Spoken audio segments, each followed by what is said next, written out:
Good afternoon. Welcome to MGFA's What's New in MG Research webinar series. I'm Jenna Umvalo. Before we get started, I want to go over a few housekeeping items. If you have any questions, you can type them in the Zoom Q&A box located at the bottom of the Zoom menu bar, and they'll be answered during the Q&A segment. I'd like to give thanks to our sponsors, Alexion, Argenx, UCB, Janssen, Immunovant, and RBC Wealth Management. Today's presentation will be recorded and available to view after.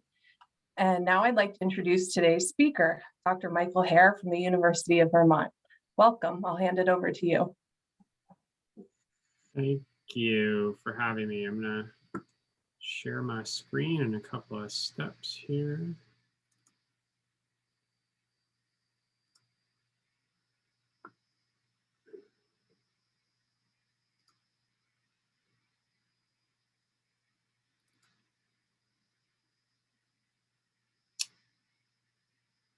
Okay.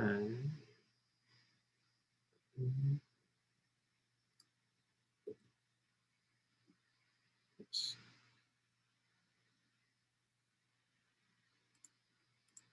Sorry, everybody. 1 second.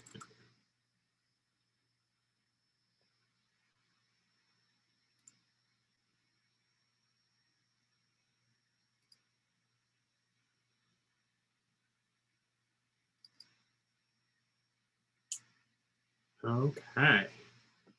Well, thank you, everybody, for attending this session.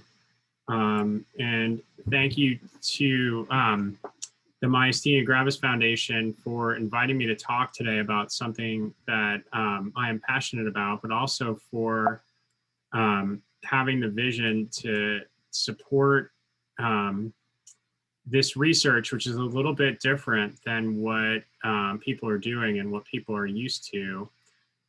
So it's very exciting for me to be able to present to you about adverse event burden monitoring. It's work that the MGFA has been supporting for a number of years now, and there's likely to be some papers and other things coming forward. So I'm very excited to be able to give this talk and hopefully answer some questions at the end. So just a few disclosures. This work was supported by the MGFA, the American Academy of Neurology, the research arm of the American Academy of Neurology called the American Brain Foundation, and also my home department here at UVM. And I serve on a few advisory boards for companies that make medications to treat patients with myasthenia. And just by way of introduction, so I'm a neuromuscular neurologist at the University of Vermont, and my research interests are in treating patients who have myasthenia gravis and ways to measure how we're doing in treating patients. So today I'm going to talk a lot about adverse events or side effects, how it impacts us, and how we might do a better job measuring it in various settings.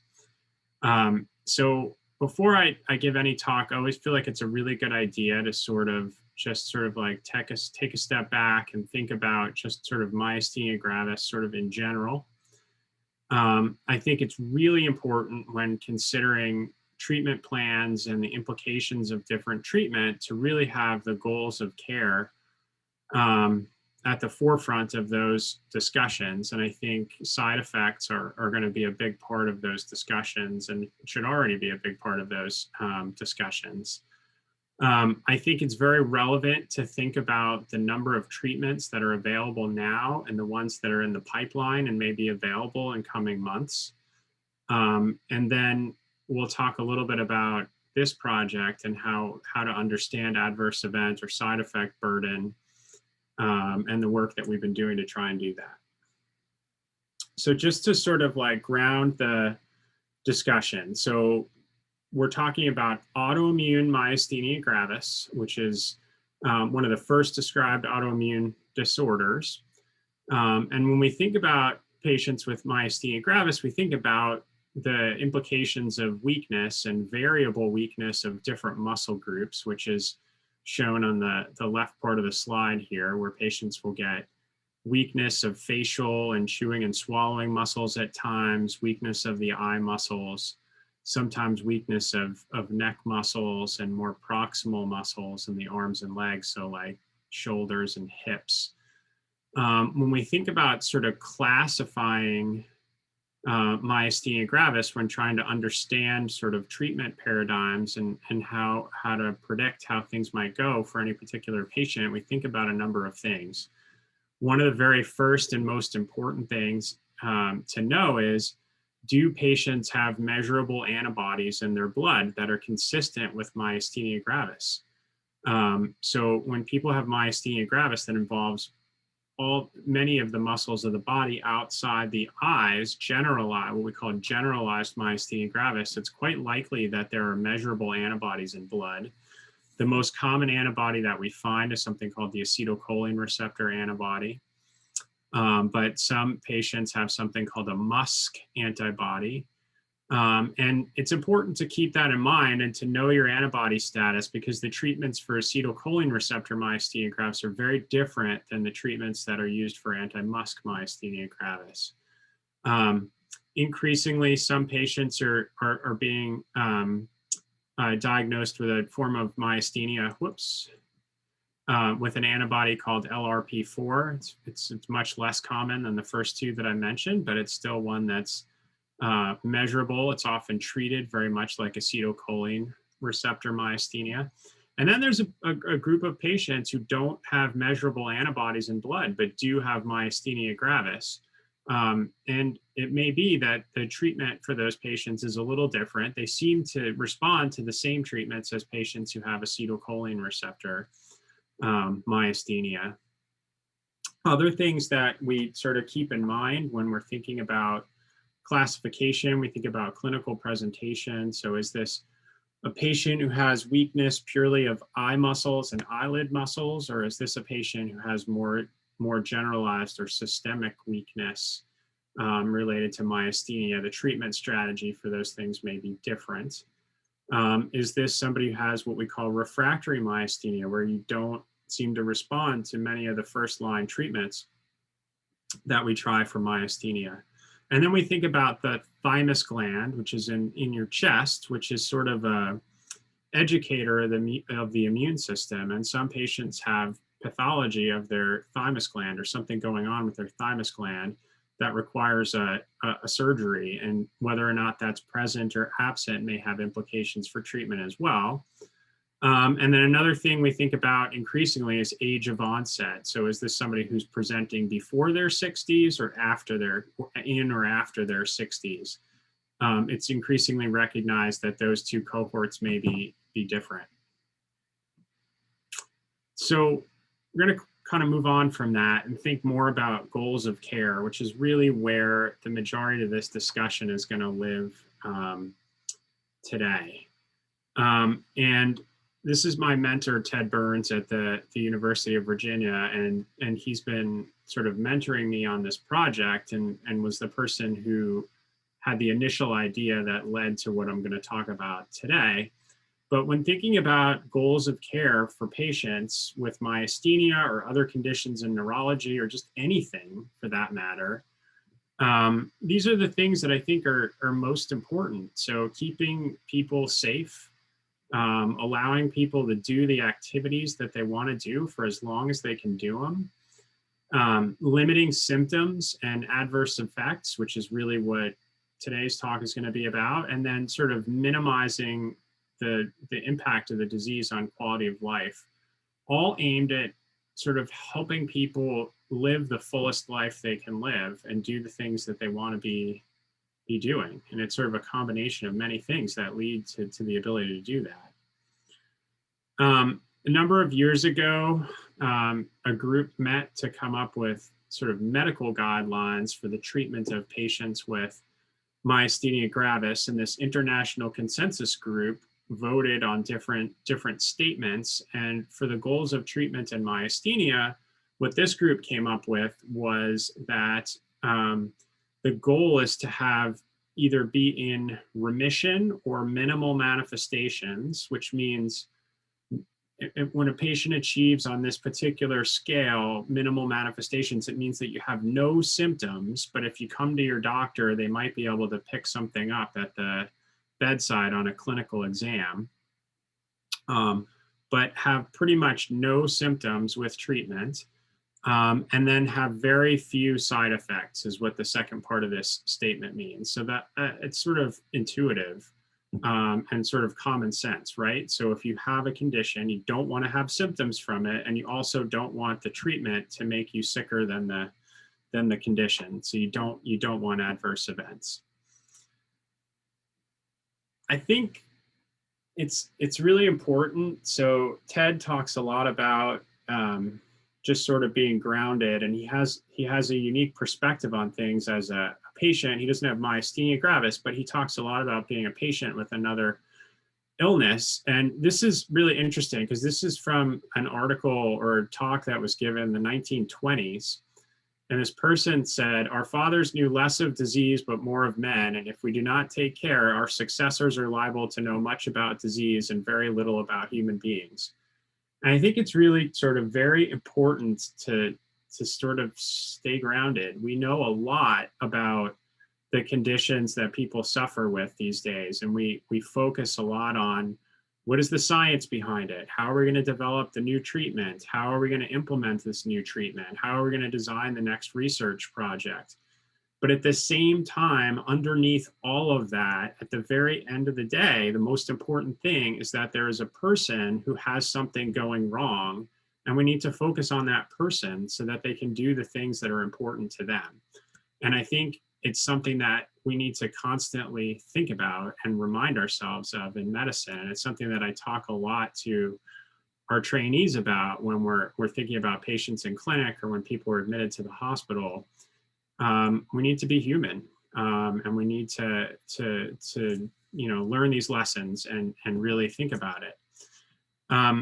So that being said, with a focus on helping people achieve the things that they want to do, I want to sort of put up what is happening right now with treatment in myasthenia gravis in 2021.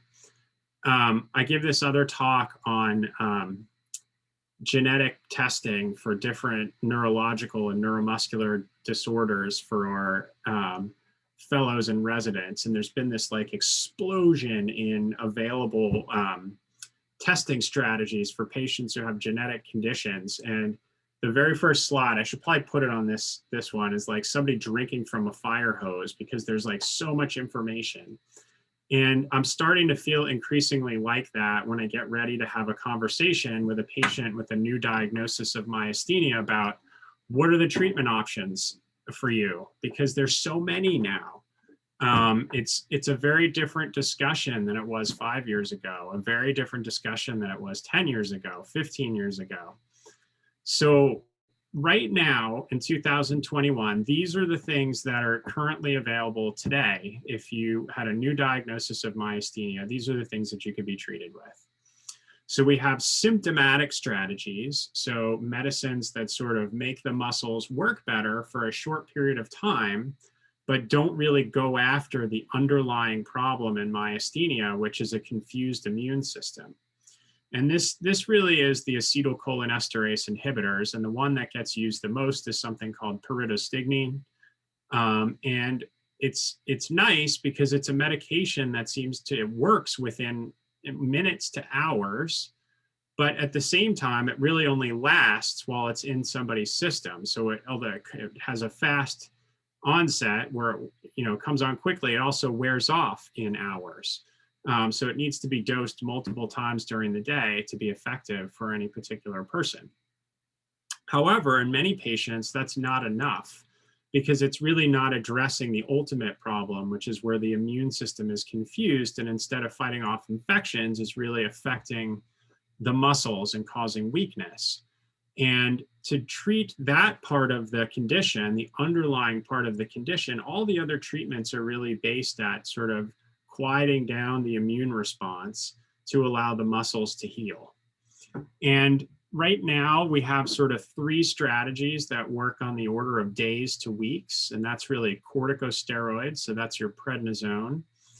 Apheresis or plasma exchange is the other term for that, and an IV therapy called IVIG. Those three things, they work quickly, and are often used early in the course of somebody's condition. The plasma exchange or apheresis and IVIG are often used if a patient unfortunately needs to be admitted to the hospital with severe weakness. These are things that can be used to try and turn that around for a person. Other medicines that we have are oral medicines. So we have something called azathioprine, which is also called Imuran, cyclosporin, mycophenolate, which is also called Cellcept or Myfortic, depending on where you get it, and tacrolimus. Those four are oral medicines, and those really work over maybe months to up to a year to really kick in. And then we have some other IV therapies. So you can be treated with something called eculizumab or Solaris or rituximab or Rituxan, which are infusion-based therapies that may be effective over weeks to months, depending on the type of myasthenia that you have. I highlighted in green the medicines that are more effective for patients who have myasthenia. And I put 2 asterisks next to the rituximab because that probably is becoming the treatment of choice for myasthenia, at least right now. So this is what we have right now, and already there's sort of a big list of things to think about when having a treatment discussion with a patient. But in addition to that, we have all these things coming. Some of these things may be coming in the next few days, and some of these things may be coming over the next few months. But there are at least another 10 treatments that may be coming available in the next year, and they're probably all going to fit somewhere into this weeks to months category. And some of these things will be used sort of longer term. Some of these things will be used intermittently. Some of these treatments are going to be intravenous infusions. Some of these are going to be subcutaneous, where they're sort of self-administered under the skin. And it's really just sort of important to think about these routes of administration and other things. But at the end of the day, I kind of show you these lists of things because there's like 20 medicines potentially in the next year that we'll need to discuss. And I think it feels like this. So I live in Burlington, Vermont, and I just went down to have lunch at a place called City Market, which is one of our supermarkets or food stores downtown. And this is the beer case there. And these are all beers from the state of Vermont. And it's like overwhelming to stand at this and be like, which one of these things should I bring home?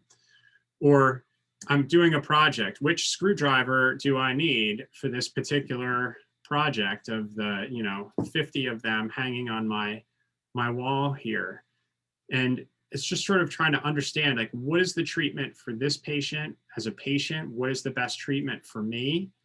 And then what is the best treatments for our population of patients with myasthenia? And among these different treatments, if they're all sort of equally effective, meaning they all have good clinical benefit, and they all sort of have an improvement in patient quality of life, then what will our decisions be based on? And I think when we think about treatments, we think a lot about treatment value. And one way to think about it is sort of the clinical benefit of any medicine divided by the things that may take away from that clinical benefit. So I think ultimately decisions about which medications to use are going to be dictated by things like cost. So how much are these new treatments going to cost anyone's insurance or their or out-of-pocket payment? How much are they going to cost, us as a society? What is the treatment burden of these things? Are they IV infusions that you need to get every day, every week, every month? How inconvenient is that for a person? And then increasingly, I think what we're going to discuss a lot is adverse events and side effects of these different treatments and which ones are going to cause less side effects for any particular person. over time or in the short term.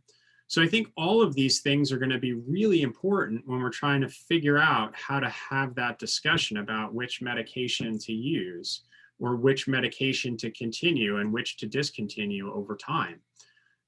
So these are going to be discussions that we have sort of in flux. And today I'm going to focus in now on the adverse event part of that equation. So we're going to talk a little bit about understanding adverse event burden and how we do that currently. And then I'm going to talk about the development of our unit called the Adverse Event Unit and where that project stands now and where we're going with that project. So we did this survey with the help of the MGFA a couple of years ago and prepped for a grant that ultimately failed. But this project gave us a lot of really important information. So we surveyed people, and we surveyed patients with myasthenia and physicians who take care of patients with myasthenia. And one thing we asked them was, do you have concerns about the long-term immune system treatments that we use for myasthenia? And you can see 84% of patients and 100% of physicians have concerns. And then we asked them, if you have concerns, what were your concerns? And overwhelmingly, the number one thing was long-term side effects, followed secondly by current side effects. So it's on everybody's mind. They're very, very important. And then after that were the other things on the bottom of that equation I just showed you. People were worried about financial cost and the burden of therapy. So the top three things that people are concerned about are side effects, monetary cost, and what it takes to go through any particular therapy. The bottom half of the equation. So what I take away from that is that adverse event burden is really important. So if you think about it, side effects account for somewhere around $76 billion in economic burden annually to deal with the complications of the therapies that people get. If you have a bad side effect, it's going to negatively impact your quality of life. This is one of the number one predictors of not adhering or staying on a particular treatment, which could result in worsening of somebody's symptoms from the actual disease itself. And side effects are probably underreported. As many of you, I'm sure, have experienced, when you go to a clinic visit or an appointment, you don't go through like a checklist of side effects at every visit. And if you do, it's probably not a complete list of side effects at that visit. You kind of get asked, like, are you having any complications from the treatment that we're giving you? And because it's asked in that way, it's often sort of an underreported phenomenon. So, at the start of this, what we really asked are we capturing the adverse event burden for patients with myasthenia? And I can tell you, I often feel like this person, when I'm trying to measure things in clinic and understand what's going on, I think we need better tools.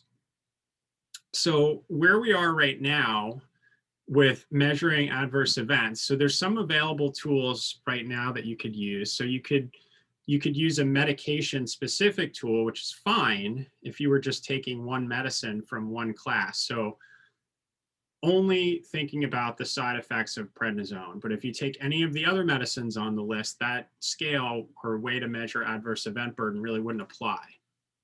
We could think in terms of disease-specific adverse event measures. So everybody who has high blood pressure, this scale would potentially look at adverse event burden for patients with high blood pressure, but it really wouldn't be sort of applicable to any other conditions. Sometimes people try and get at the adverse event burden by asking about quality of life. But as you know, there's lots of other things that go into understanding or making up somebody's quality of life. And a big part of that is, how severe the symptoms of the actual condition are and how debilitating the condition is for any particular person. So that really doesn't get at it either. Or you could just sort of like list out, make, unweighted lists of side effects. And when Ted and I talk about this, I don't know if this is the best way to think about it, but at the very beginning of currency in the United States, there were like banknotes from different states and different cities, and not everybody had the same money. It was like, if you were in New York, you would use one thing. If you were in Florida, it'd be something else. If you're in California, it'd be something else. So what we really need is sort of like a common unit. So there's different ways to think about side effects. So you could just think about a list of things that could potentially go wrong with a particular treatment. So I just have a couple here from a paper that was published last year or 2 years ago. So here's prednisone, and these are some of the side effects that we know can happen with prednisone. So you could gain weight, you could have trouble sleeping, and we could go through this list with a person, but it really doesn't sort of get at how bad are these things. So did you gain 5 pounds or did you gain 50 pounds?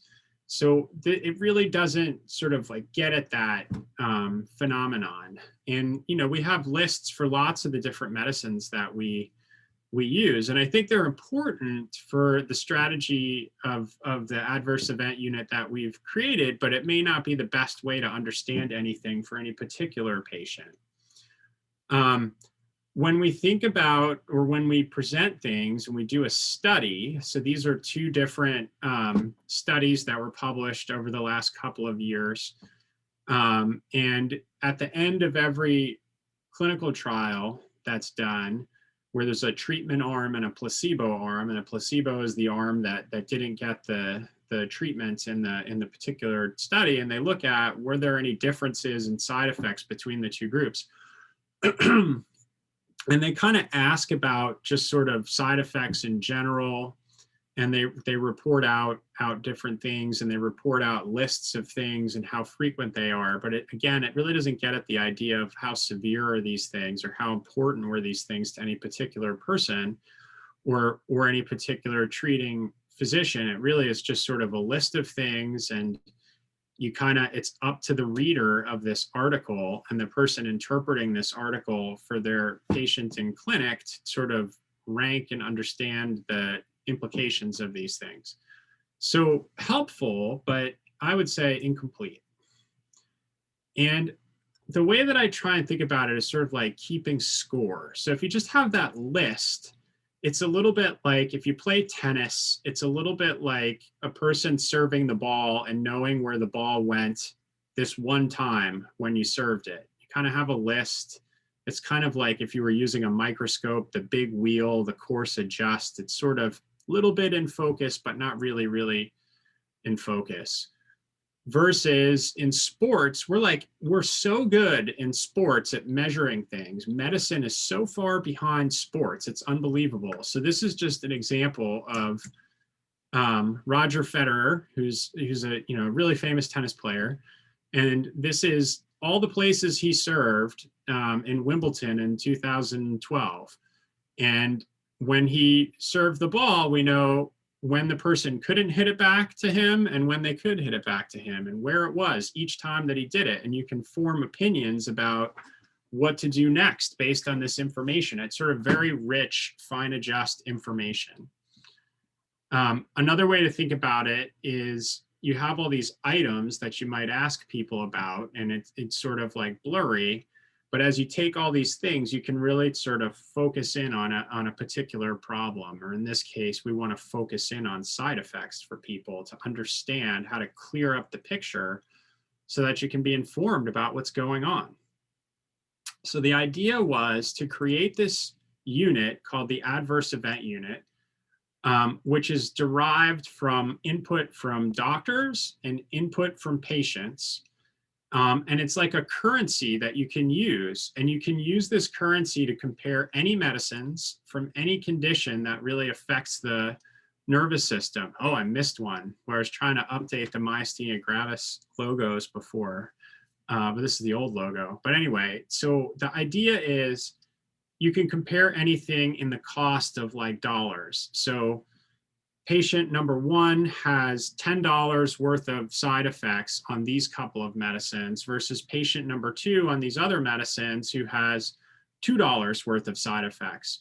So you probably would want to be on the regimen that patient number 2 is taking, that really only costs you $2 in side effects versus the one that costs you $10. So it's to kind of get at finding something that you could use to compare things that are very different on a similar scale. So here's how we came up with this. So the first project that we did was to try and understand how to weight different categories of side effects. And we wanted to get input, like I said, from doctors and from patients. So the way that we got input from the doctors was like this. So we looked at something called the CTCAE, which is a list of side effects that's used in cancer clinical trials.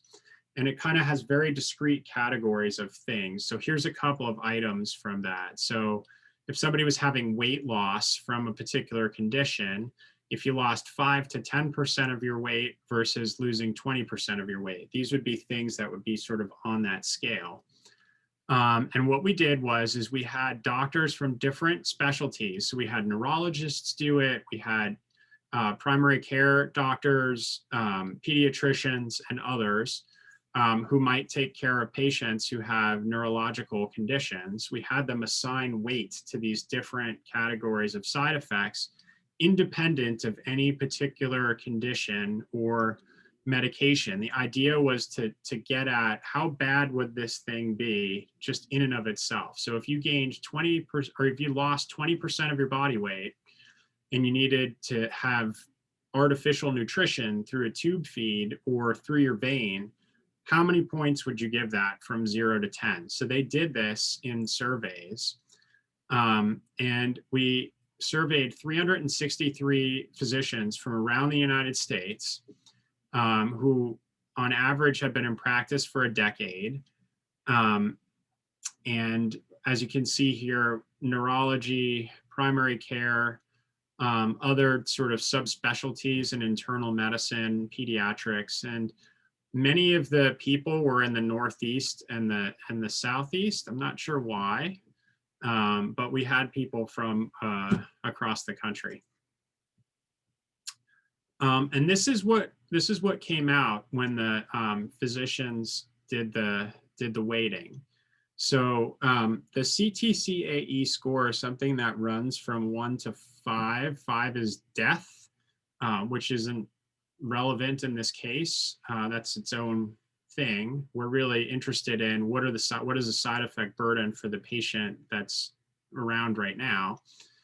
And this is a good, I put these 3 up because it shows the differences, in the different different scale or grading of the side effects that people came up with. So in the middle is pulmonary fibrosis, which is scarring of the lungs. And then I have headache on top and fever on the bottom. So headache and fever are things that may be short-lived. Pulmonary fibrosis is something that is pretty severe and is chronic. It won't necessarily get better if you take away the medication. And you can see that right off the bat in the most mild category of pulmonary fibrosis, the doctors were scoring this as a 6 versus somebody who, it's very sensitive, who developed a fever and had a score of 3 initially. And then across, as you go up, you can see that the scores for fever go up, but they don't ever really meet the severity of the scores assigned to pulmonary fibrosis. And this is good because we're getting some, separation of these things based on severity. And then what we needed to do once we had the doctors rate all these 73 categories is we needed patient input. So this is where I discovered the idea of crowdsourcing for research, which I tried to put into a medical journal, and they didn't like that. They said it was too colloquial to say the word crowdsourcing, but I like it. So what we did is we used this cool tool. It's called Amazon's Mechanical Turk. And the idea is it's a bunch of people who sort of take surveys for money, and they're sort of representative of people across the United States. The name has something to do with, this movie Big that was very popular when I was growing up, and The idea is that there's a machine, and inside the machine is a person who sort of generates the information that comes back from that machine. So in this case, the machine is the electronic survey that goes out, but behind that survey is a person who's taking it and sending it back to you. And what we did is we came up with these experiments where we would rate two side effects against each other that physicians had rated differently and see how the patients or potential patients, these are just anybody, would respond. And we had 660 people respond to our survey. And we tried to make sure that it was represented from different age cohorts.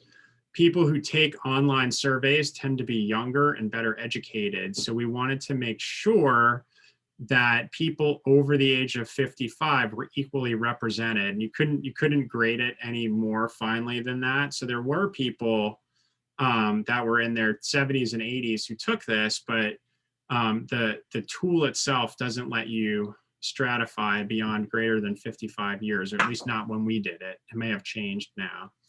And people were represented pretty broadly across the United States.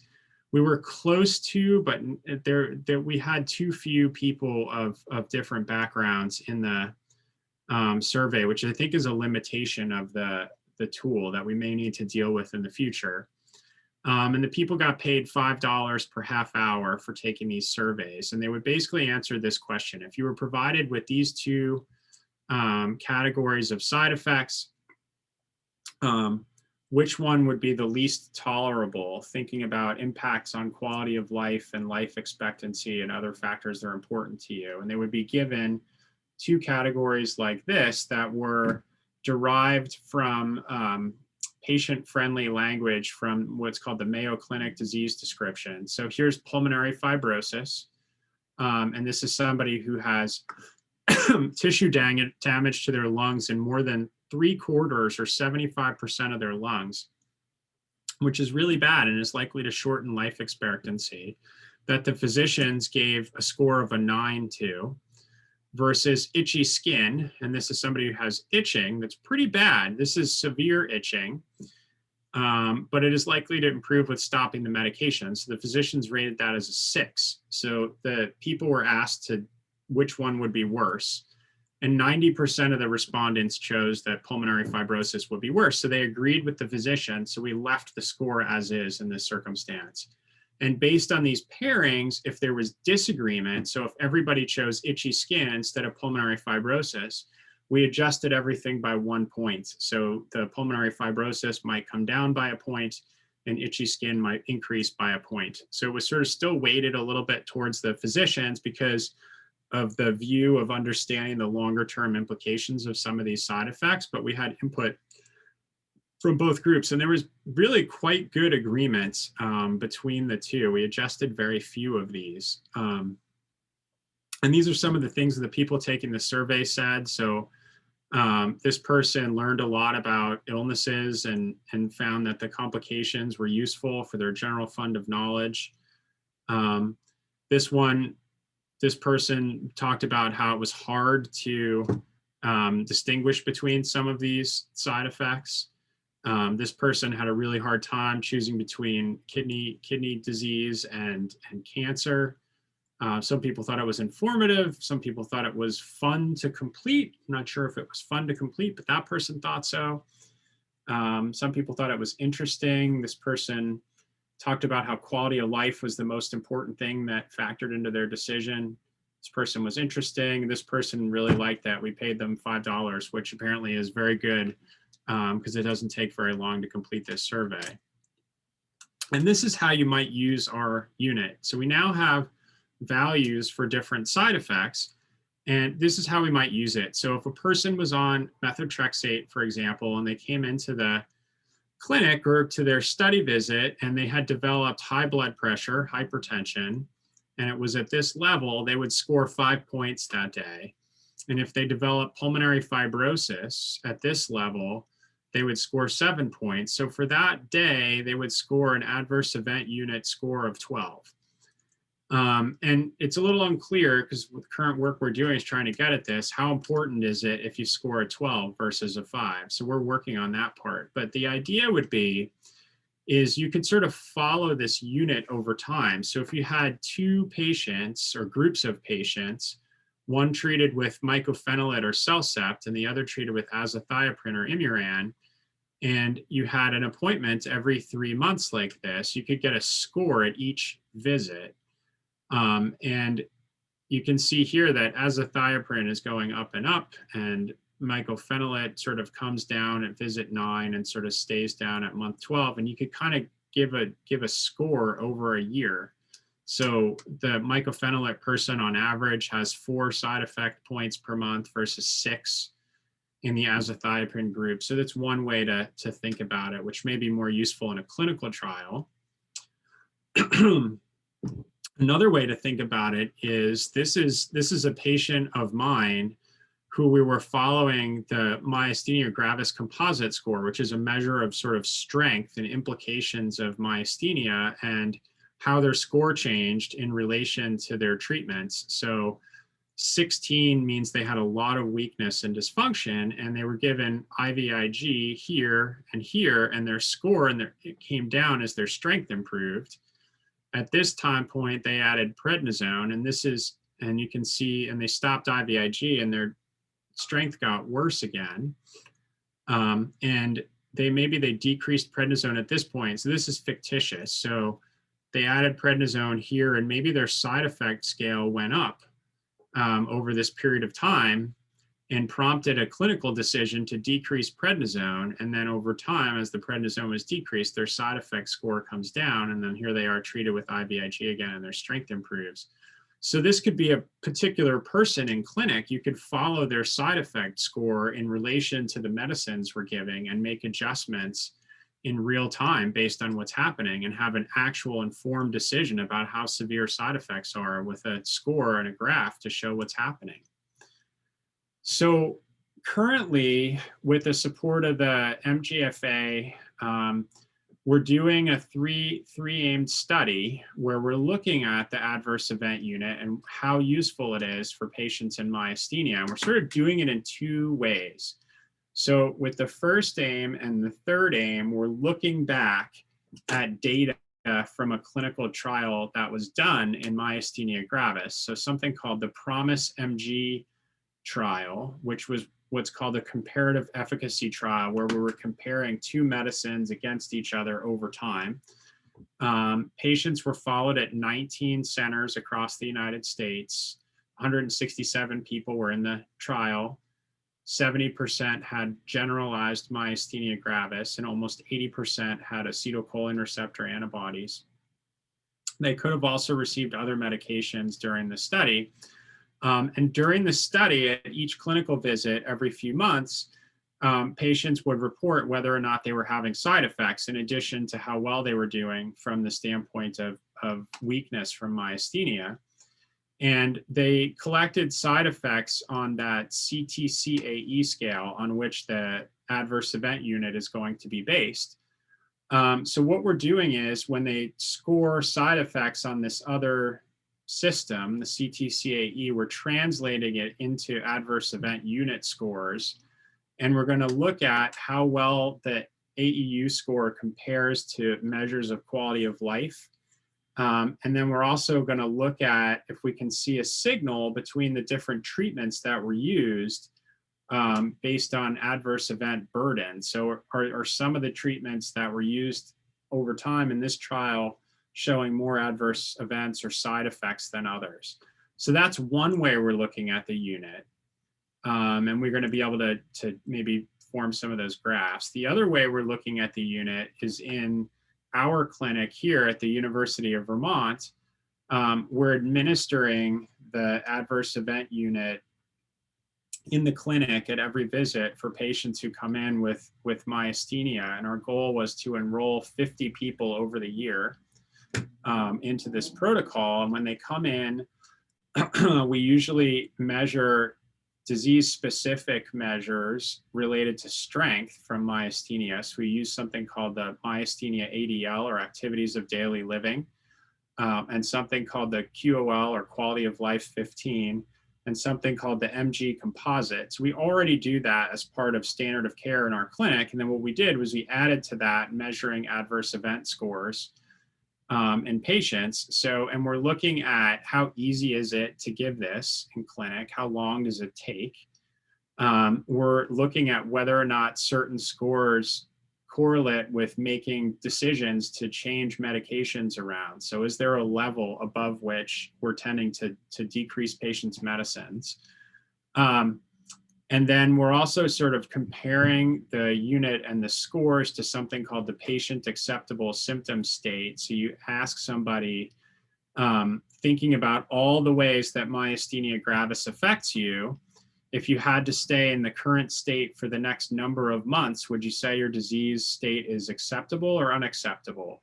And patients give us sort of a yes/no answer on that, and we can compare the AEU scores to that.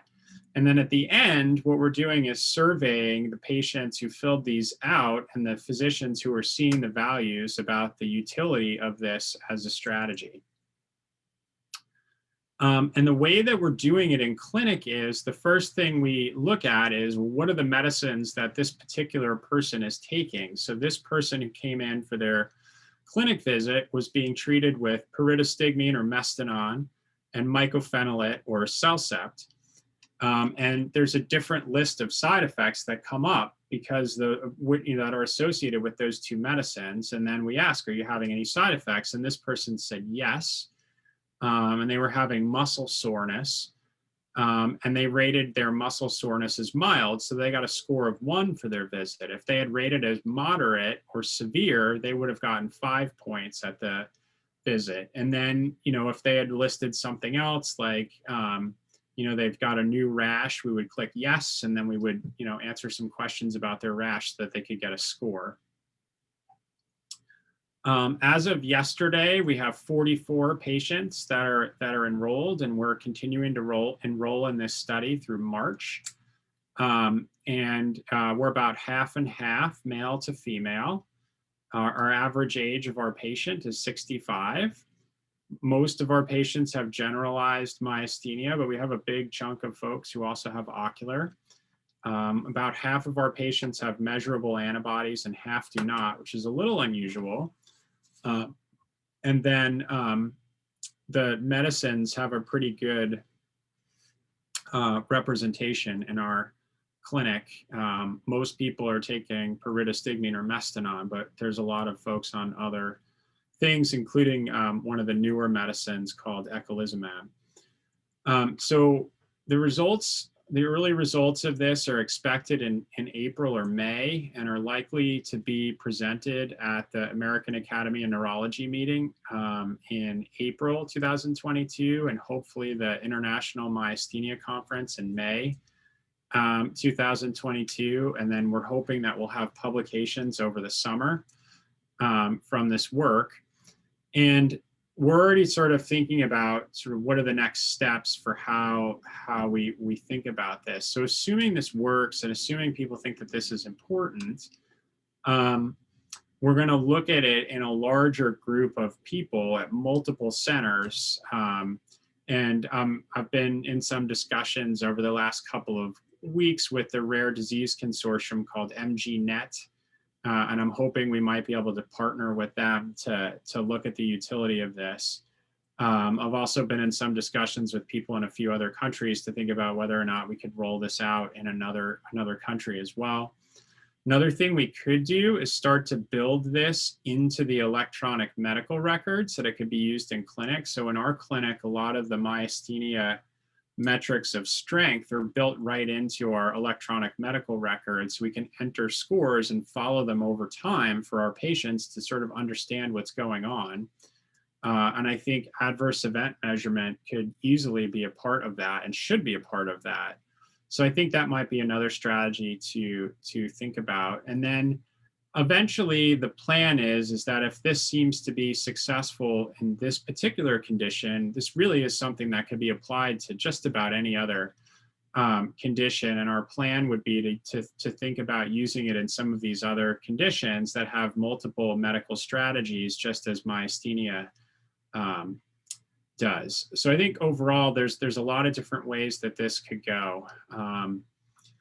So, to sort of conclude, I think there's lots of treatments available for myasthenia. And as we talked about earlier, I think that they're likely to be distinguished based on adverse event burden, financial cost, and the burden of any particular treatment administration. The adverse event unit is unique because it is a physician and patient derived tool to measure adverse event burden, and it can be used over time. We're evaluating it as a tool for patients with myasthenia, but more work is really needed to understand adverse event burden with a focus on the patient, with a focus on quality of life and being able to do things. So I'm going to stop there. I'm a little over time, but I thank everybody for your attention. This is Ted Burns again, my mentor, who I always mention when I give these talks because he's really been a big part of this work and a mentor for me over many years. And these are my two kids over the summer. They've already shot up in size from then and are much bigger. And thank you to all these organizations who have really supported this work over time. Our statistician on the project, Mark Conaway, is at the University of Virginia and has provided a lot of his work on this project gratis because he thinks that this is so important. This work was supported with 2 grants from the Myasthenia Gravis Foundation, 1 grant from the American Academy of Neurology and the American Brain Foundation, and my home department at UVM has been very supportive of us doing this work as well. So it takes a team to really get this stuff done. So thank you for your attention, and I'd be happy to answer any questions if there are any. Thanks so much for that really engaging presentation. It's really interesting to hear about the work and to understand the study. We do have a couple questions. The first one is, what impact do you see having a unit like this on treatment plans for patients? Yeah, so I think it's going to have a big impact on understanding treatment plans, especially if we start to notice that there's a big signal where there's clear differences between the different treatment strategies. I think it's something that we're going to talk about up front with patients about, what is the risk of these different therapies that we're considering for you. But I also think over time, it's something that could be I think it's something that ultimately I would like to have it so it could be followed in clinic so that, I could say to somebody at their 12-month follow-up visit, like, boy, look what this side effects score has done over the last year in you. Maybe we should really be thinking about a change. Or maybe I would show them the score and they'd be like, hey, yo, doc, not good. We should be making a change here. I think it goes both ways, but I think it could be used in both of those ways. That's great. This other question is, will this be a standard for clinical trials also? Yeah, so I think it could be. If this work is successful, I think it could be, and I'm in discussions with a couple of trials that are being developed right now that we might be able to use the unit to understand the differences in the treatment strategies. So yeah, I think it could be. Okay. This next question is, how are you able to differentiate AEs from symptoms of disease for some parameters? Yeah, so I think that's always a problem, is trying to understand, what is the side effect and what is the disease. I think a lot of the side effects are very different from the condition of myasthenia. So it wouldn't be that hard to distinguish like a rash, right, from somebody's weakness in muscles. But like if somebody had fatigue because of medicines versus muscle weakness, that might be a little bit trickier to tease out. I don't think that's a reason not to create a unit like this, though. I think it's probably going to be useful more than it's not not useful. Just like any of these units that we use right now in clinic and in trials, they're not perfect, but they're pretty good. And we try to design this in a way that it's something that I think wouldn't be too hard to roll out in clinic. That's one of the reasons we've designed it this way, and we've made it sort of interactive. So when we give it in our clinic, there really is sort of a different list of side effects that come up for each medicine that's clicked or not clicked. So it makes it much easier for me when I'm thinking about it with a patient, which are the things that we really need to focus in on. So I think there's a way to do it, but yes, I agree. It's not a perfect unit. Thank you. This next question, is it possible to have the physicians use this in a retrospective manner to make decisions on future treatment? Yeah, I mean, maybe you could go back and look at somebody's, for a particular person, you could like go back and look through their chart and try and sort of come up with a score and see how it looked over time.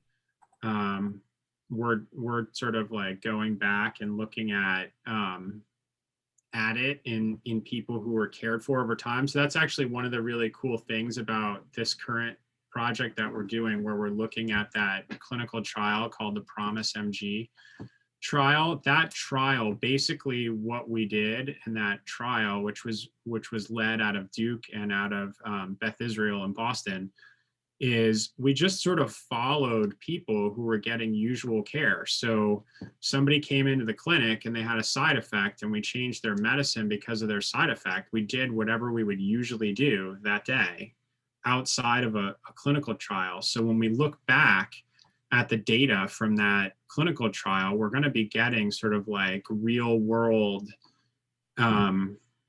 actual clinic type information about adverse events. It's not it was not like a sterile clinical trial, which is designed to like weed out all the noise. There's going to be some noise, but it's good because that's how clinic functions. So I think we are going to look at that. That's exactly what we're doing. Great. This next one is, how will you disseminate your findings to physicians in the clinical area? Yeah, so I think, a number of ways. So I've been giving talks like this in various settings for physicians over the last couple of years about this project. Obviously, we're gonna publish. We have one publication that's sort of in review right now, which I hope will be published earlier in the new year. And then we'll have a number of papers that are going to come out of the current project, which will come out in the next year. And we're presenting our findings at national meetings. And then I think, if this is useful, I hope to partner with the MGFA because they have sort of a pipeline or a way to sort of amplify this for the physicians who take care of patients with myasthenia as well. That's great. Thank you. We'll do one more question, and this is a clarifier. Did you say that the treatment effects are the same or similar in seronegative and seropositive patients? Yeah, so I think that, so sometimes it's a little confusing, especially when I just do it on one side. So patients who have acetylcholine receptor binding antibody and patients who have seronegative myasthenia, where we can't measure any antibodies, tend to have a similar response to the same treatments. It's patients who have the anti-MuSK, M-U-S-K antibody that may have a slightly different response to treatments and may do better with things like something called rituximab and plasma exchange. It's just the type of antibody that they're a little different. The way that they interact, the immune system problem in those two things is a little bit different. I hope that answered it. Great, thank you. Well, thank you so much, Dr. Hehir, for this presentation. Thank you for the work you're doing on behalf of the MG community. We look forward to updates and to learning more about how the project progresses. Thanks so much for having me. I appreciate it. And thanks for supporting this work. And thank you, everybody, for joining us. Wishing you a happy, healthy, and safe holiday season. Have a good afternoon.